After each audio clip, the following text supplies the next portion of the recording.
And she's not going to be here for very long, just so you know. I'm only going to be on for a minute or so. Just, say hi. We were talking, and I'm like, well, I got to go. I've got hey, you want to come in and say hi to people? I'll send you the link. Okay, as long as I'm not eating dinner, it's not ready yet. And if Juliet doesn't pop in, you're just going to have to talk about basketball picks, which will be very interesting since you know nothing about it. Exactly. You'll figure it out. Make things up. Send me a script right now. Pretty much.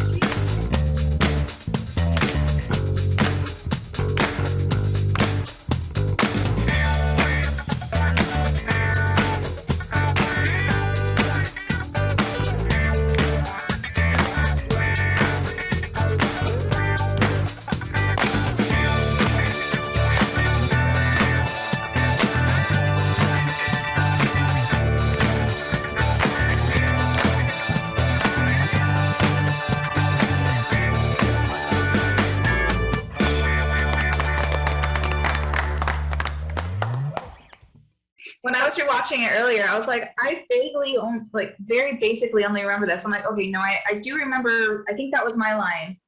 And then I was like, I don't remember any of this. So long ago, yeah. It was a really long time ago. But then also, it's not a very memorable movie either.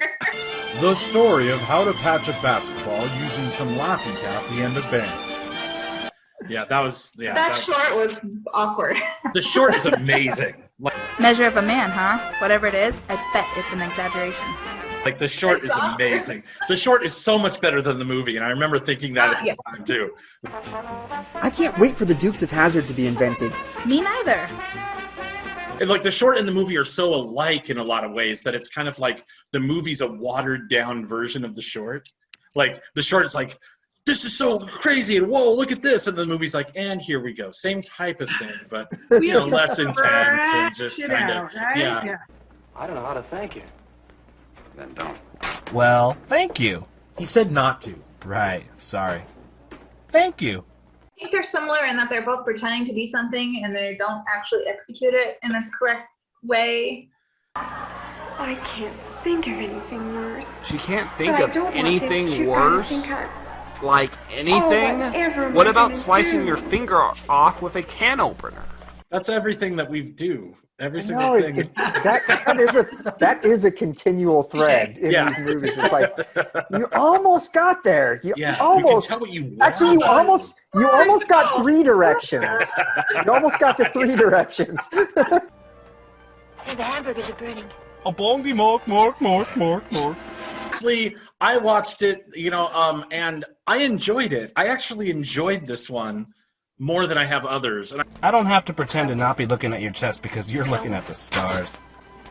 When I look at the writers, it was just me and David and Victoria and Dylan, and then Juliet for the short, and that was the only writers, but every joke was like, zing! I don't know. That sign is a bit too subtle for me. Oh, shoot, I've got to change my name. It doesn't matter because... Oh, for goodness sake.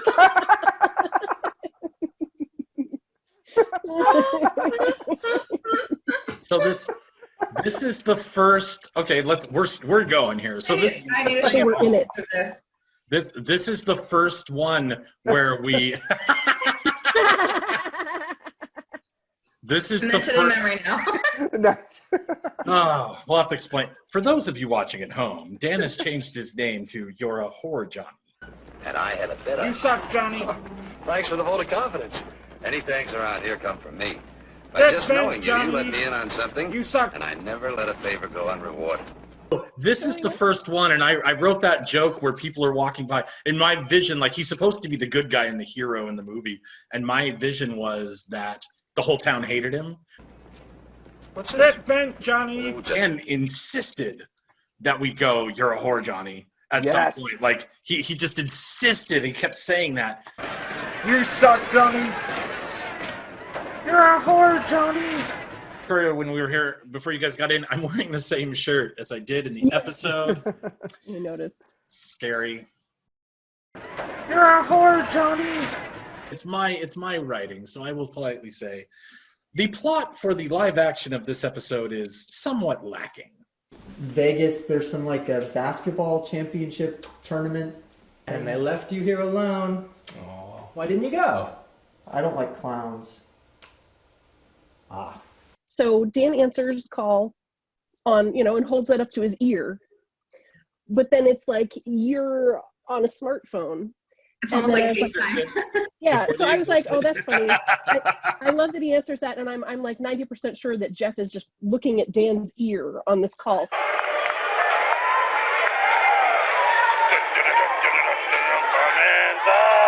I came up with this whole thing like, okay, so the house is in like this bubble of weird reality, and then like people that go outside of it, like they're still their weird selves, but like their technology, I don't know. I ended up here. Let's see if I can.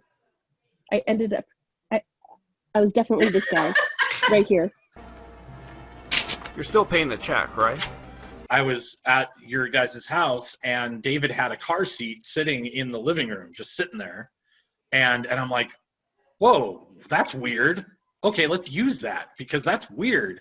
And then like I asked him to come to bring that, and then I'm like, where's the car seat? He's like, oh, I'm just gonna unbolt the one in the car. It's like we didn't even use the one that gave me the idea. You drive. The man is driving. Dun dun dun. And speaking of writing, this is Dylan's first episode and Juliet's first episode. Oh, that's right. That was my first short. So that's Duke's car? Why are they driving it? And who would paint their name on the outside of their car? The only person that comes to mind is Chad Michael Murray. But Dylan is telling us about this picture he found from World War II of all these Nazi soldiers posing with a bear. And like the bear's alive and they're all in this group photo together. And he was laughing at how idiotic that is. Why are they standing with this bear? So anyway, we get to the movie and they're playing basketball and nothing's going on. And that's when he said the line. 48. The Germans begin to trust me. They still don't realize I'm a bear. I was laughing so hard. I'm like, this makes no sense to anyone, but I'm putting it in. And then I made up more. Like in other episodes when there was nothing going on. The day I don't notice you, I'll know I need glasses. Besides, how could I miss you in such distinguished company? Isn't your wife sitting right there? Yes, and Juliet's first. Yes, and one of her most iconic jokes. Yes. No, Apparently. her most iconic joke. Her most iconic. There is no more iconic joke than this ever. This is one of my favorite. I mean, I would tell this story at Comic-Con. Like this is epic. Get back, she's coming this way. Just act natural. My mom buys my underwear too tight. Dude! So Juliet gives me her first script, and in the script there's a note that says, "What would Nancy Reagan do, Sue?" ? And then after that, in parentheses, "Don't use this." I'll bet he's in a tizzy. What would Nancy Reagan do, Sue? And I just started laughing. Now, first of all, it's hilarious anyway. Of course I'm going to use it. But even if it was the worst joke ever, by putting "don't use this," it guarantees that I'm putting it in the show. I'll bet he's in a tizzy. What would Nancy Reagan do, Sue? Maybe that was what I planned all along. No. It wasn't, because you were later you're all, "Why'd you use it? I told you not to." Hey, here comes Sue and Jackie. Now we can have some fun. I'd like you to meet Hal and Mike and Blaine. And now Victoria's like, "Why didn't I think of that for all those dirty jokes I wanted in?" Don't use this. Don't use this, Jeff. Said jokes, and you chose what not to use and what to use. So we're just like, no, please use that. And you're like, no. I hear they play Dungeons and Dragons. If you're going out with their kind, you should be able to control the circumstances. And then it goes to the St. Charles place, and that's just completely off the wall. Hey, did I hear Dan got St. Charles place? Yes. Stop playing right now. Its look is so priceless, and it's real. Like, I know Wyatt enough to know he's really wondering what you're doing. This isn't acting. He's just like, "Aww." St. Charles place! St. Charles place! Woo, woo, woo, whoa, that's what I'm talking about. Woo! Yeah! Live here, camp here, rent here, stay here, live here. Woo! Yeah! Take it and burn! Oh!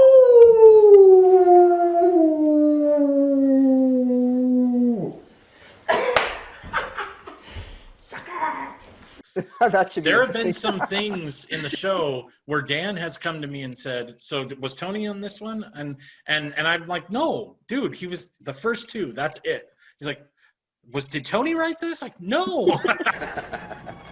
Such intrigue calls for a bracer. What will you have, young lady? Double Everclear on the rocks. I've got this very clear. There's this line when a joke crosses a line of like, this has to be Tony's.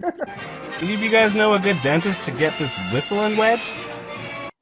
It was amazing that we were going to the basketball game, and then I found this short, and it was this tie-in, not only to BYU but to basketball. It was like, how did this happen? How did this short exist? Mom seems to have a regular built-in radar when it comes to finding things out. Upon childbirth, mothers are all equipped with a parental monitoring system, or PMS, if you will. The measure of a man line. Was that mine? Measure of a man, huh? Whatever it is, I bet it's an exaggeration.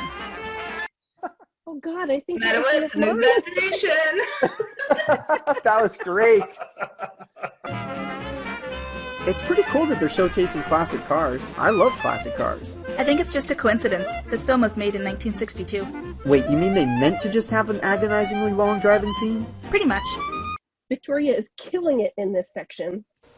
The basketball game is about to start that Jeff and Duffy are at. I should check in with them. You know, you have dependency issues with them, right?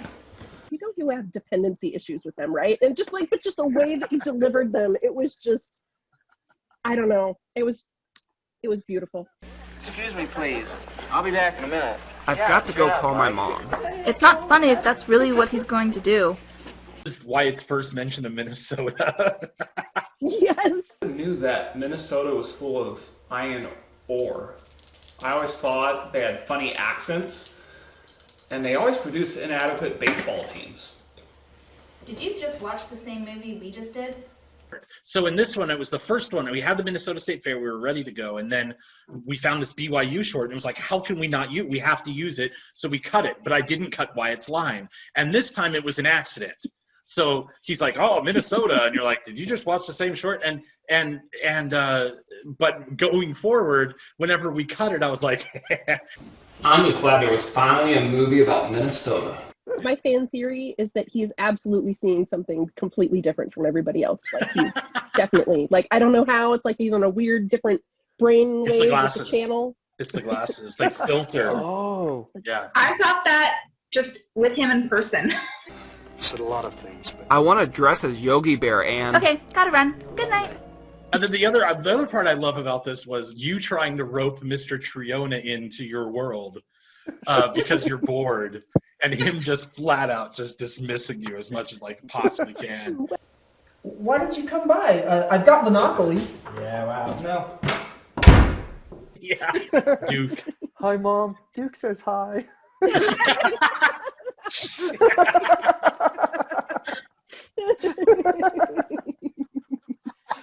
hey, Say hi to your mom for me. Tell Mom hello for us, dearie. No way. You really just said that.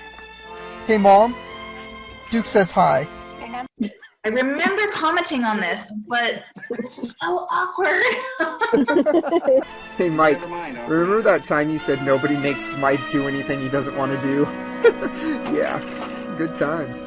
It made me feel awkward. It made me feel awkward just for drinking. I'm like, should I be doing this? Like, I am 34. That's right. I'm 34. I was just thinking. Penguins don't like How many sunlight. cans of beer do you suppose are being opened all over the world right now? Oh, there were a couple times where you would just start yelling at the TV, just end! Just make it over! It never works. It never works. It doesn't work at all. I tried. It stinks! Smooth, guys. Real smooth. 10 hours later, Still driving? still driving. I love that we call out, what the heck is a Bob's Big Boy? It's like, you just kind of take it for granted because I've seen them, but yeah, I'm like, oh yeah, those don't exist anymore. Apparently it's a commercial for Bob's Big Boy. What the heck is a Bob's Big Boy? Yeah, I remember eating it. I know them is because of Austin Powers. Really? Oh. Wow. Yeah. You've never This seen movie a and Bob's... Austin Powers. Wow. Big boys watching you, kids. Big boys always watching. Bob's Big Boy, when I was a kid, taught me that I don't like mayonnaise. So I remember eating there, and I remember them putting mayonnaise on stuff and me going, I don't want this. What time you get off work, Dolly? Long past your bedtime, Sonny. Yeah, babe, but how about me? You don't even have a Letterman's jacket.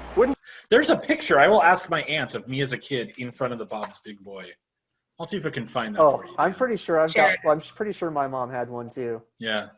She's openly mocking you guys. Sorry, Duke. The Duchess is going out with a prince tonight. And so there's a Utah accent. There's actually a very definitive Utah accent, and the people in this short have it. That's what I'll say. They have it. These French kids won't even be good for a nickel tip. My mother told me there'd be days like this. Is that what that is? Yeah. I'm gonna have to listen for it. We act like it's the South, but it's Utah. I was just thinking. Penguins don't like How many sunlight. cans of beer do you suppose are being opened all over the world right now? If you don't count Germany and Switzerland, I bet it's still thousands. Well, probably thousands if you count Germany and Switzerland. And if you don't count them, Holland, probably and Luxembourg. thousands. Yeah. Well, if you count Germany and Switzerland, thousands. Probably thousands. Yeah. The entire world. If you don't, what a strange thing to say. We've just come from a church social. Oh, okay. Then drive careful. A church social ending at 1 a.m. Police fail. But we used that joke whenever there was a lull in conversation throughout the whole show, like for the whole series. There's a point where no one's talking, and it's just like, so how many beers do you think are being opened in the world right now? More crap like that, and I'll mop up the street with you. Well, you didn't bring them up, so Okay, buddy. This short also had one of the best uses of laugh track of the dad waking up at 1 o'clock in the morning. 1 o'clock?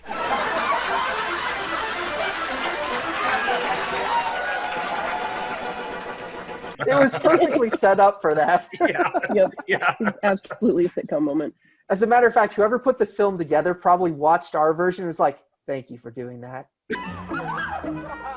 And that's how washing machines are built. Oh, Blaine, you're so funny.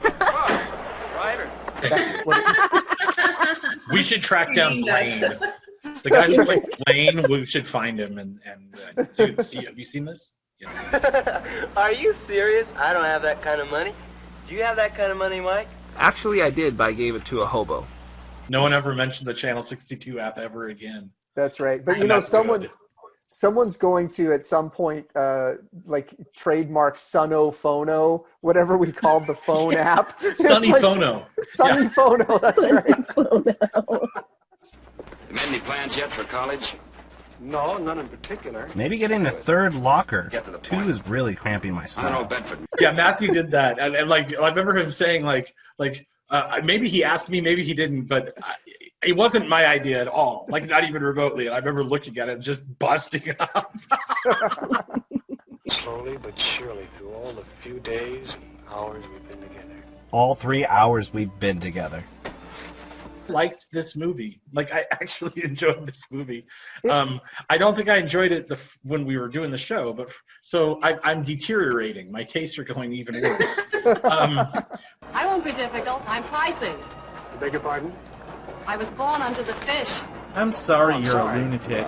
You seem nice, though. Well, you talk about movies that don't quite know what they're doing. Yeah. This one was like, it's got the Dragnet like narrator going on in the background for a basketball movie. Right. You're like, Not even about basketball. it's not. Right. That's only very loosely about basketball.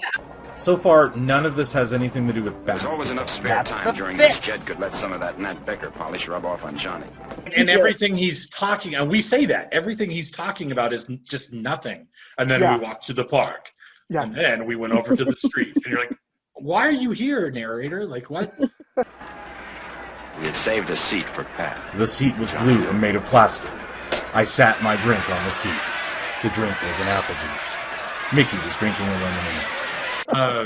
my theory is it wants to be like a film noir, Mm-hmm. but then it wants to be like a con film and a sports movie at the exact same time, and it doesn't know how to be all three. Wanting to make sure I hadn't given Nat a bum steer, I looked in more often than I should have. I got addicted to watching young boys in tight shorts running around. And it brings in this cosmic lady. She's my favorite character. Courtney for the win. Courtney for the win. Oh, Probably Scorpio. Say, what did I do with my Asterama? I didn't hide it, you crazy witch. No, but you're absolutely right, Victoria. This movie was like going in like so many different directions at the same time. It's like, yeah. And then you have like the little brother and the hardship story and the Christmas. You know, oh you yeah, have it goes to Miracle at 34th Street for 2 minutes. Yeah, briefly, yeah. Well, you see, Mickey. When a man loves a woman very Santa much. Claus won't be coming this year. I know. You look silly in Dad's outfit and beard. Mickey has discovered the evil lie that is Santa. It's about that train. when they're looking at the engagement ring, which is the excuse, right, for the money it turns into, right? But it's my favorite line of the whole movie. Can't hold you, neither can a ring. I'm grinning like an idiot, but it's not because I'm happy. It's because I'm an idiot. It's because I'm an idiot. It's so amazing. It makes me laugh every single time. I need more grits. Why won't anyone come to my table? I did realize that you guys also brought up, I like blue in this. Yes. That's all you, Dan. I have a feeling it's neither right nor left, but underhand. Tuna is the chicken of the sea, but chicken is the chicken of the earth. I like blue. She spoke 4 different languages, and she was the original character for 7-Year Itch on Broadway before it became a movie. Okay. It's like she was like incredibly like she of the 4 main actors, she was actually did the most of all of them. Inscription, see? Please marry me, Ruth. Who's Ruth? I love the running Girl Scout jokes. It's like it's never mentioned. It's never mentioned actually in the movie, but we're mentioning so much that it feels like it's part of the plot. Yes. Yeah. Why'd you keep going after running over those Girl Scouts? That didn't happen. But it never happened, you understand? And it just keeps building and escalating. Okay, boy. the headline is about those Girl Scouts. He knows. Oh, I love it because it's great because there's like this there's this untold secret this entire movie, and so it's great to be able to just add your own secret to what's going on. Hey Johnny, did you hear? An entire Girl Scout troop was run over. It's on the news. The screams could be heard for blocks, and there was blood everywhere. And I have to That's right. also... Espionage is going on in the background. You've got the guy, sitting in the restaurant taking notes of what people are eating. Yeah, yeah. Well, I guess it's just another night with a 6-pack in Cinemax. God bless you, Cinemax. Every single movie had someone named Johnny. There was a Johnny in freaking everything. He may not be the main character, but there's always Johnny. And when there wasn't a Johnny, we called someone Johnny. That guy. What you mean? No, his name's Johnny. I'd love to help you, Johnny, but frankly, most of those Christmas jobs are hardly worth your while. I'm in $20,000 to a bookie in Queens. I do know how you could. Now, this only had 2 times, but they were brilliant times. You know how I love the whoopee cushions. Bye, Johnny. Sit down. Thanks. Sorry about dragging you out here. That never gets old. Another thought. Lean into it. Here's a Dan. Here's a little trivia. You know that one of the 2, I'm assuming, I know it was one, was the reporter guy at the newsroom. Yeah. Right. Yep. That is the very first whoopee cushion we ever did. Me, I had some words of my own, and I had to get them on paper in time for the big game. Spleen. No. Cozy. Any big game makes good copy. One thing, Dan, that we did call out was Faraday, the writer guy, the narrator hero guy or whatever.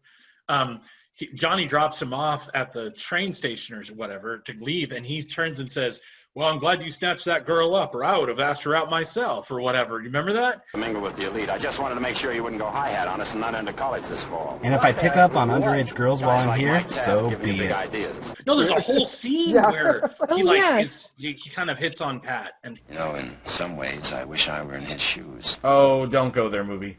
Like, even after they're engaged and he's like, got his hand on her, like, talking, because Johnny hasn't shown up yet, and he's like, oh, this is my chance. Like, yeah. God. Yeah. Creeper! That's weird. I've got some information about those Girl Scouts. I think it was Johnny. Is he all right? You heartless. When did it happen? Well, they were crossing the street, and Johnny just mowed them down like a garden gnome. Where is it? Oh, God! Is that so many people? Yeah. I found the wallet! I found the wallet! I found his wallet. 70 years ago. Dan talking about really adult subjects as little kids is the greatest thing ever. She sure was anxious to see you. She even wanted to see you tonight. She has a giant belly, too. They're like bantering back and forth between like, I'm getting a divorce. Why do you smell like vodka? Why do you smell like a hooker? How do you know what a hooker smells like? I hate you. You're the devil. I want a divorce. You're not going to divorce me because I'm going to divorce you. I was like, this is golden. That was you two. Yeah. Yeah, probably. Yeah. I'm just going to leave this here. They'll get the message. Victoria signed up to do number 8, which has to happen. You have to do one with her. We've already done 8, I but know, again, but we can do it again. She's volunteering to do 8. And it's Victoria, and she should do 8 because she got some of the funniest stuff to that one. Okay. I'll make a deal. Here and now. I'll do another 8. And Victoria is more than welcome to come. Well, she has to. And so do the two of you. So if the two of you are going to do 8, I'll do another one with Victoria. Yeah. All right. So it's up to you. So you were the one that told me not to, and I was because it will anger you. That's all you were talking It about. will anger you.